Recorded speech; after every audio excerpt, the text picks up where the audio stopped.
राहुल ऊपर गया तो देखा सुनैना अपना सामान बांध रही थी। मैं अब तुम्हारे साथ एक कमरे में नहीं रह सकती, अपना सामान गेस्ट रूम में ले जा रही हूं। सुनैना ने अपना फैसला सुनाया और जाने लगी तो राहुल ने उसका हाथ पकड़कर उसे रोक लिया। रुक जाओ सुनैना, राहुल ने कहा। मैं जानता नहीं कि नीचे मुझे क्या हो गया था। मैं तो बस अपने मन की बात तुमसे कई दिनों से कहना चाहता था। राहुल ने सुनैना को समझाया, लेकिन वो सुनने को तैयार नहीं थी। मैंने भी कई दिनों तक तुम्हारा इंतजार किया राहुल।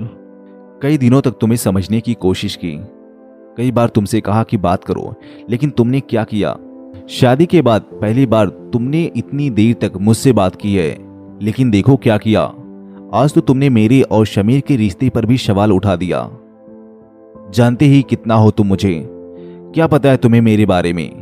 एक समीर ही है इस घर में जिसने मुझे थोड़ी सी खुशी दी, लेकिन तुम ये बात नहीं समझोगे।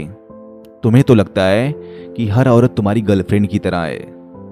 सुनैना ने गुस्से में बोल दिया और राहुल एकटक उसे देखता रहा।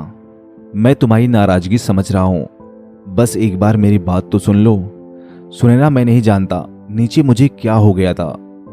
तुम मुझसे दूर रह रही थी और समीर के साथ हंस खेल रही थी, बस उसी बात की जलन।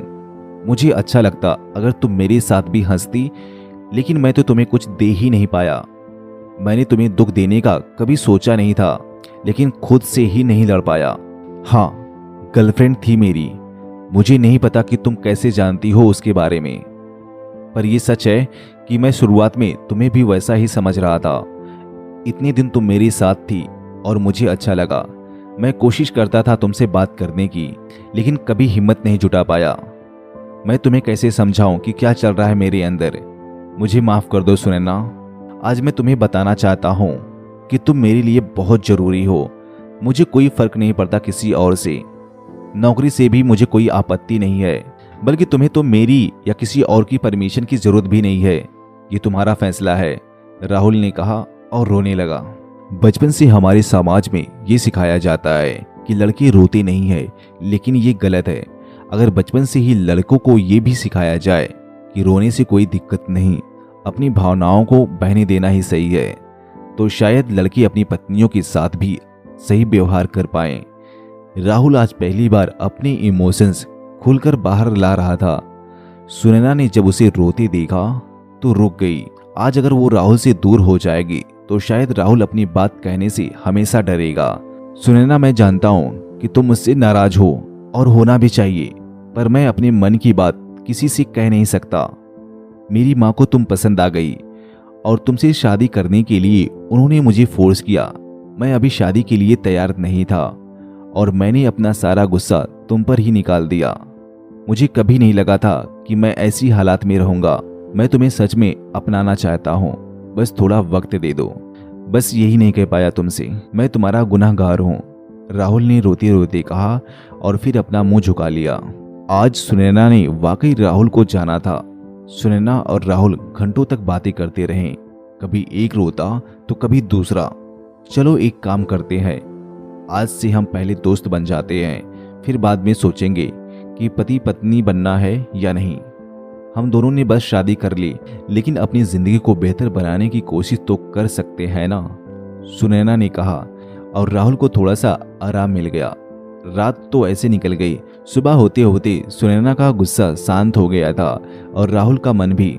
सुनैना का सामान राहुल ने खुद ही गेस्ट रूम में शिफ्ट करवाया। ये देखकर घर वालों को लग रहा था कि सुनैना और राहुल का रिश्ता और खराब हो गया है, लेकिन सच तो ये था कि उनका रिश्ता अभी और बेहतर हो गया था। सुनैना, मेरे लिए आज भी कुछ अच्छा नाश्ता बनाओगी? राहुल ने पूछा। माँ ने देखा कि दोनों का चेहरा सोजा हुआ था, पर दोनों के चेहरे पर मुस्कान ही थी। दोनों ने घर वालों को अपना फैसला बताया और आखिर में राहुल ने सबसे माफी मांगी।